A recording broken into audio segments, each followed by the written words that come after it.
बिस्मिल्लाहिर्रहमानिर्रहीम। आज हम अपना सेकंड चैप्टर स्टार्ट करेंगे। ठीक है, लेक्चर नंबर हमारा है 5। चैप्टर सेकंड है हमारा। चैप्टर का नेम है transport in humans and plants.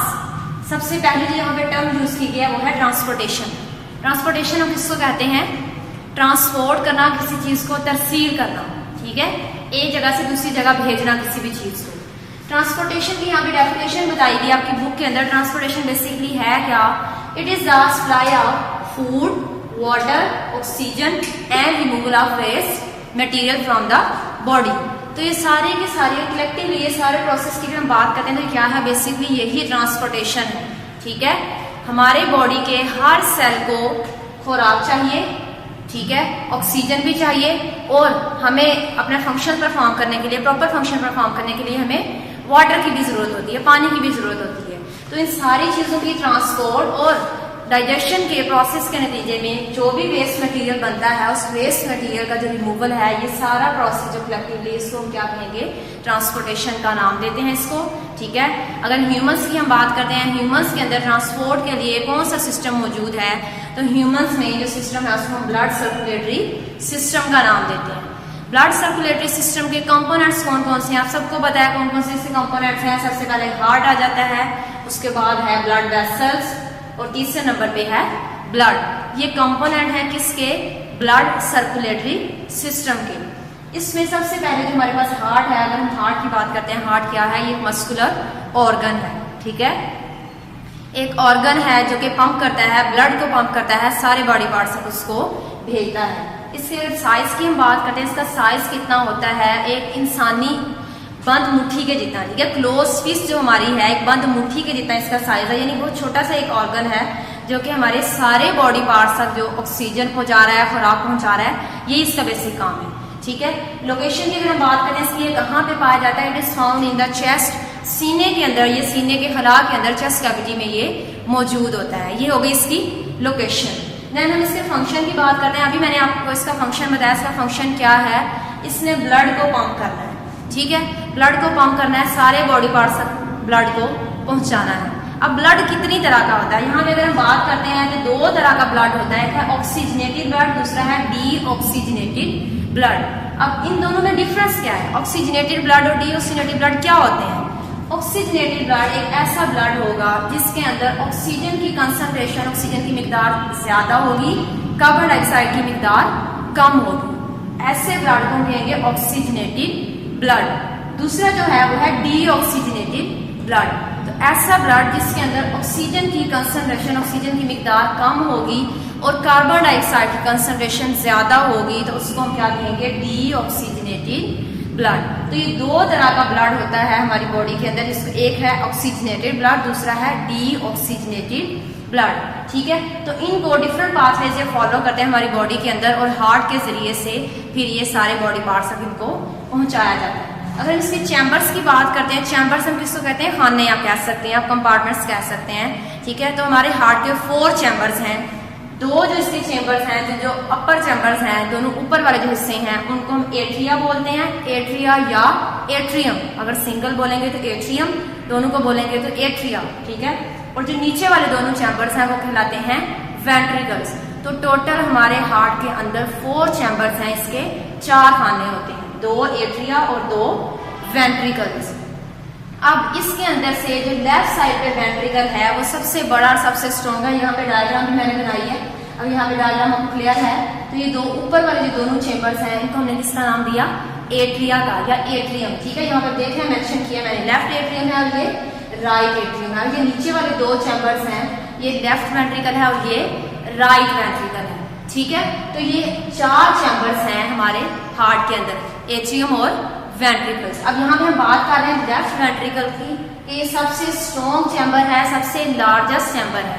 ठीक है, इसका फंक्शन क्या है? यहाँ से देख रहे हैं ये एओर्टा राइज हो रही है, यहाँ पे लिखा है एओर्टा। ठीक है, ये बेसिकली इसके अंदर से राइज हो रही है। यहाँ पे अगर डॉटेड लाइन से आपको दिखाऊं तो ये इसके अंदर से राइज हो रही है। ठीक है, किसके अंदर से? लेफ्ट वेंट्रिकल्स के अंदर से। ये लेफ्ट वेंट्रिकल के अंदर से एओर्टा राइज हो रही है। अब इसका फंक्शन क्या है ये देखें, ऊपर भी आप देख रहे हैं, इसके अंदर मजीद इसकी आगे 3 जाके ये इसकी डिवीजन आती हैं, ब्रांचेस आती हैं। ये आगे जाके सारे जो अपर जितने भी बॉडी पार्ट्स हैं उनको इसने ब्लड सप्लाई करना है, ठीक है। हमारा हेड का रीजन है, हमारा शोल्डर्स का रीजन है, नेक रीजन है, ऊपर वाले जितने हिस्से हैं उसको इसने ब्लड सप्लाई करना है। उसके बाद ये यहाँ से मूव करती हुई नीचे की तरफ आ रही है, ये आप देख रहे हैं। तो ये नीचे जितने भी बॉडी पार्ट्स हैं वहां तक भी ये ब्लड को सप्लाई करती है, ठीक है। तो ये एओर्टा ही बेसिकली है जो लेफ्ट वेंट्रिकल से ये अराइज हो रही है और इसमें सारे बॉडी पार्ट्स तक इसने ऑक्सीजनेटेड ब्लड पहुंचाना होता है। तो जो लेफ्ट वेंट्रिकल है वो लार्जेस्ट चैम्बर है, वो सबसे स्ट्रॉन्ग चैम्बर है हमारे हार्ट का, ठीक है। इसके अंदर ये हमारे पास इसके चैम्बर्स हो गए। उसके बाद हम बात करते हैं वाल्व्स की। यहाँ पे कुछ वाल्व्स लगे हुए हैं, ठीक है। एट्रियम और वेंट्रिकल्स के दरमियान में यहाँ पे वाल्व्स लगे हैं, यहाँ पे ये इसके दरमियान भी है, यहाँ पे भी, अगर आप देख रहे हैं वाल्व्स लगे हुए। अब इनका फंक्शन क्या है? इनका फंक्शन ये है कि जैसे ही अगर हम ये कहते हैं कि ये दोनों एट्रियम है, इनके अंदर ब्लड फिल हो गया, ठीक है, खून से भर गया, ब्लड इनके अंदर फिल हो गया। अब उसके बाद क्या होगा, दोनों एक टाइम पे ये कॉन्ट्रैक्ट करेंगे, एक ही टाइम पे दोनों सिकुड़ेंगे और सारे का सारा ब्लड आ जाएगा इनके अंदर वेंट्रिकल्स के अंदर, ठीक है। जब वेंट्रिकल्स के अंदर आ जाएगा तो वेंट्रिकल इन्होंने भी तो कॉन्ट्रैक्ट करना है ना, ये भी सिकुड़ेंगे। तो जब ये सिकुड़ेंगे, ये कॉन्ट्रैक्ट करेंगे तो ब्लड तो वापस भी जा सकता है एट्रियम के अंदर। तो इस चीज से बचने के लिए, इसे प्रिवेंट करने के लिए यहाँ पे वाल्व्स मौजूद हैं। जैसे ही ब्लड एट्रियम से वेंट्रिकल्स के अंदर आता है, ये जो वाल्व्स हैं ये क्लोज हो जाते हैं, बंद हो जाते हैं, ठीक है, ताकि जब ये वेंट्रिकल्स कॉन्ट्रैक्ट करें तो वो अपनी डायरेक्शन में ब्लड को भेजें जहां पे उन्हें जाना चाहिए, ब्लड को वापस वो दोबारा से ना जाए, ठीक है। ब्लड वापस दोबारा से इन एट्रियम के अंदर ना जाए, जिस डायरेक्शन में उनको जाना है, यानी यहाँ से जो राइट वेंट्रिकल है उसके अंदर से, ये देखें इस पाथवे को फॉलो करेगा, ये पल्मोनरी ड्रम के जरिए से लंग्स की तरफ चला जाएगा ब्लड, ठीक है। लंग्स की तरफ जा रहा है, क्यों? क्योंकि इसके अंदर डीऑक्सीजनेटेड ब्लड है, इसके अंदर ऑक्सीजन कम है और कार्बन डाइऑक्साइड ज्यादा है, इसलिए जब भी पंप करता है इसके अंदर जितना भी डीऑक्सीजनेटेड ब्लड है ये इन पाथवे को फॉलो करते हुए ये लंग्स की तरफ चला जाता है, ताकि उसके अंदर मजीद ऑक्सीजन डाली जा सके। और ये जो हमारे पास लेफ्ट वेंट्रिकल है, यहाँ से ये इस पाथवे को फॉलो करेगा, ये हमारे पास है एओर्टा, हमने इसकी बात की है, ठीक है। तो उसके जरिए से ये सारे बॉडी पार्ट्स ऑफ ब्लड को ये डिस्ट्रीब्यूट कर देता है, पहुंचा देता है। तो इसलिए यहाँ पे वाल्व मौजूद हैं ताकि एक ही डायरेक्शन में ब्लड फ्लो करे, बैकवर्ड डायरेक्शन में ना जाए, ठीक है। ये था हमारा हार्ट का स्ट्रक्चर। नेक्स्ट हमारे पास आ जाती है ब्लड वेसल्स। ब्लड वेसल्स, हमने पहले हार्ट की बात कर ली, दूसरा हमारे पास इसके अंदर कंपोनेंट कौन सा था? Blood vessels. अब 3 तरह की ब्लड वेसल्स हमारी बॉडी के अंदर मौजूद है, ठीक है। सबसे पहले आती है आर्टरीज, फिर है कैपिलरीज और तीसरे नंबर पे है वेन्स। आर्टरीज क्या फंक्शन है आर्टरीज का, ये क्या काम करती हैं? आर्टरीज जो है सारी की सारी आर्टरीज के अंदर ऑक्सीजनेटेड ब्लड होता है, ठीक है। ऑक्सीजनेटेड ब्लड यानी साफ खून या ज्यादा ऑक्सीजन वाला खून इनके अंदर होता है। जितनी भी आर्टरीज है बॉडी के अंदर सब के अंदर ऑक्सीजनेटेड ब्लड होता है।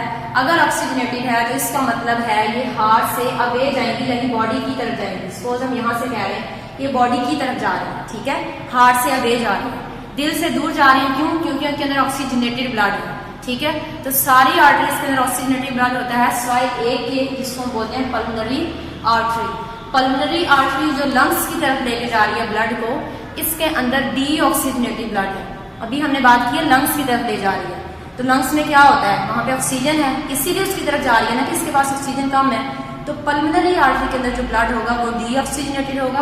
बाकी जितनी भी आर्टरीज हैं हमारी बॉडी के अंदर सबके अंदर ऑक्सीजनेटेड ब्लड होता है, ठीक है। आर्टरीज डिवाइड होकर मजीद छोटी ट्यूब्स बनाती हैं, स्मॉल ब्लड वेसल्स बनाती हैं, जिन्हें कैपिलरीज कहते हैं। ये हमारी बॉडी की सबसे स्मॉल ब्लड वेसल्स हैं। कैपिलरीज बेसिकली वो साइड है जहाँ पे गैसों का तबादला होता है ब्लड के अंदर। यहाँ पे कैपिलरीज के अंदर जो ब्लड है उसके अंदर जो भी ऑक्सीजन होगी, जो भी फूड होगा वो सारा सेल को दे दिया जाएगा और सेल से waste material carbon dioxide blood के अंदर वापस डिफ्यूज हो जाएगा, ठीक है।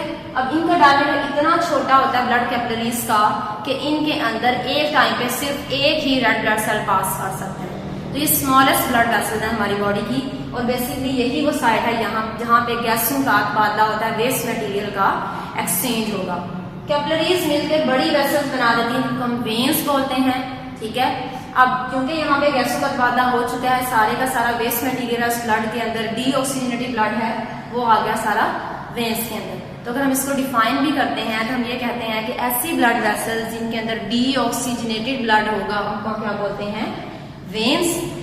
क्योंकि इनके अंदर डीऑक्सीजनेटेड ब्लड है इसलिए हार्ट की तरफ लेके जाती है। हार्ट की तरफ क्यों लेके जाती हैं, ताकि हार्ट की तरफ ले जाके उसको फिर लंग्स की तरफ ले जाया जाए ब्लड को और उनके अंदर मजीद ऑक्सीजन डाली जा सके। तो इसलिए जितनी भी वेन्स हैं वो हार्ट की तरफ ब्लड को लेके जाएंगी और इनके अंदर डीऑक्सीजनेटेड ब्लड होता है, यानी जिसमें ऑक्सीजन कम है और कार्बन डाइऑक्साइड की कंसंट्रेशन ज्यादा है। हमारी बॉडी के अंदर सिर्फ एक ये वेन है जिसको हम पल्मोनरी वेन बोलते हैं, इसके अंदर ऑक्सीजनेटेड ब्लड होता है, यानी साफ हो। पल्मोनरी वेन जो लंग्स से लेके आ रही है हार्ट की तरफ, ठीक है, लंग्स से आ रही है मतलब उसके अंदर अब ऑक्सीजन उसके अंदर फिल हो चुकी है ब्लड के अंदर, अब वो लंग्स से आएगी किस तरफ, हार्ट की तरफ आएगी, साफ खून दिल की तरफ लेके आएगी, तो उसको हम क्या कहते हैं, पल्मोनरी वेन। उसके अंदर ब्लड कौन सा है, ऑक्सीजनेटेड ब्लड है, ठीक है। तो ये था हमारा आज का टॉपिक जिसमें हमने इसको हार्ट को और ब्लड वेसल्स के बारे में हमने पढ़ लिया। नेक्स्ट हम आगे स्टार्ट करेंगे नेक्स्ट चैप्टर में।